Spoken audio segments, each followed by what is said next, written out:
आपके अपने YouTube channel school के आगे।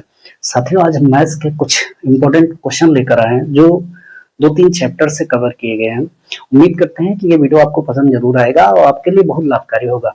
साथियों, पहला क्वेश्चन है, यदि 500 श्रमिक किसी कार्य को 8 दिनों में समाप्त कर सकते हैं तो 5 दिनों में उसी कार्य को करने के लिए कितने श्रमिक लगेंगे। बहुत बेहतरीन क्वेश्चन है।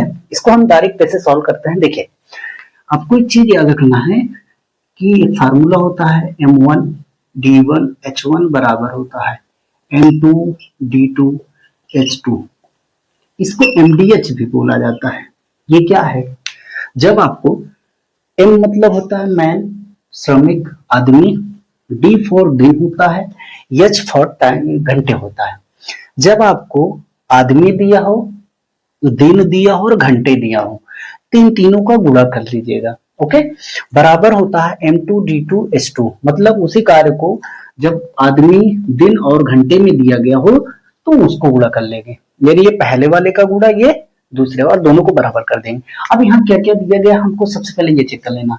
जैसे दिया गया है M का मान, है ना, कितना दिया गया है 500 गुणे दिनों का, दिन कितने 8।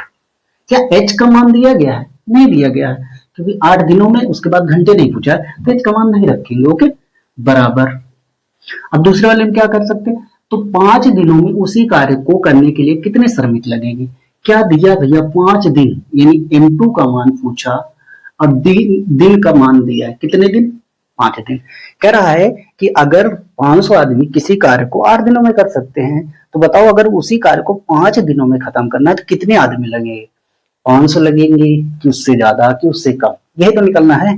बस गुणा कर लीजिए, इसका गुणा इसमें करेंगे तो ये हो जाएगा। देखो 8 का गुणा 5 में, 8 पंचे 40, और ये इधर आएगा तो भाग हो जाएगा, बटे में 5 और बराबर में कितना बचेगा M2 बचेगा। समझ गया? इसका गुणा हुआ, ये इधर आएगा, गुणा है तो इधर हो गया भाग। इसको आप भाग करिए, 5 8 40, यानी कितना आ जाएगा 800। तो अब उसी कार्य को अगर 5 दिनों में खत्म करना है तो कितने आदमी लगने हैं, 800 लगने हैं। समझ में आया क्वेश्चन? 3 क्वेश्चन है, इससे रिलेटेड मैंने आपको वीडियो बना के दी है। मैंने पढ़ाया है समरूप त्रिभुजों के नियम से आधारित। जब 2 त्रिभुज का एरिया दिया हो और उनसे संलग्न भुजाएं दी हो तो उनका कैसे एरिया निकलता है। अगर 2 में से किसी एक का दिया है तो कैसे आप फाइंड आउट करते हैं। देखिए, यदि दी गई आकृति में त्रिभुज ABC त्रिभुज ADA के समरूप है, यानी कह रहा है ABC छुटकाए त्रिभुज ADA के समरूप है। ठीक, यदि त्रिभुज ADA का क्षेत्रफल इस छुटकाए वाले का, ये वाले का क्षेत्रफल दिया है, कितना दिया है 18, कितना दिया है 18। ठीक है, तो कह रहा है त्रिभुज बड़काए वाले का टोटल का आपको क्या चाहिए, एरिया चाहिए टोटल का। कैसे निकालेंगे?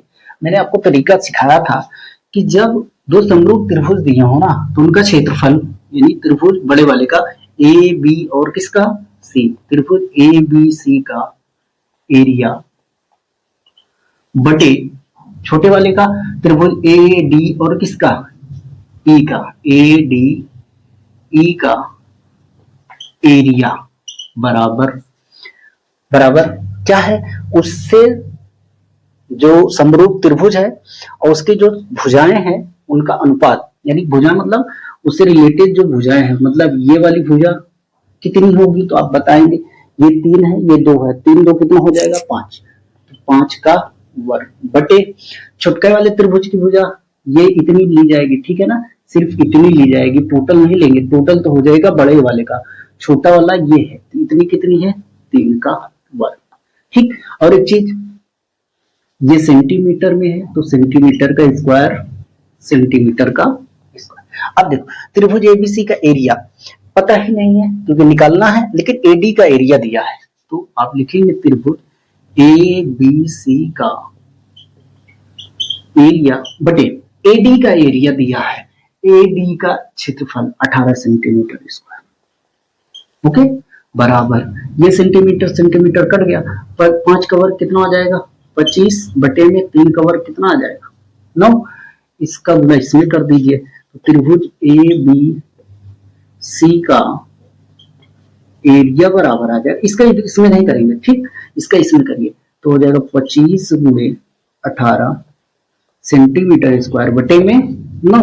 इसको काटेंगे 9 दूना 18, 9 दूना 18, तो यानी त्रिभुज ए बी सी का एरिया बराबर आ जाएगा 25 दूना 50 सेंटीमीटर स्क्वायर।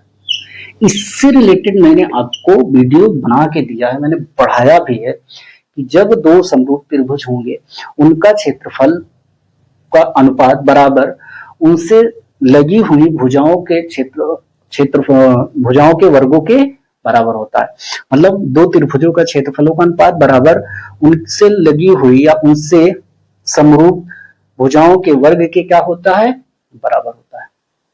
साथियों वीडियो कैसे लगा, वीडियो पसंद आया हो तो लाइक करिएगा, दोस्तों को शेयर कर दिएगा, चैनल पर नए हैं तो सब्सक्राइब जरूर करिएगा। मिलते हैं नेक्स्ट वीडियो में बेहतरीन क्वेश्चनों के साथ, तब तक के लिए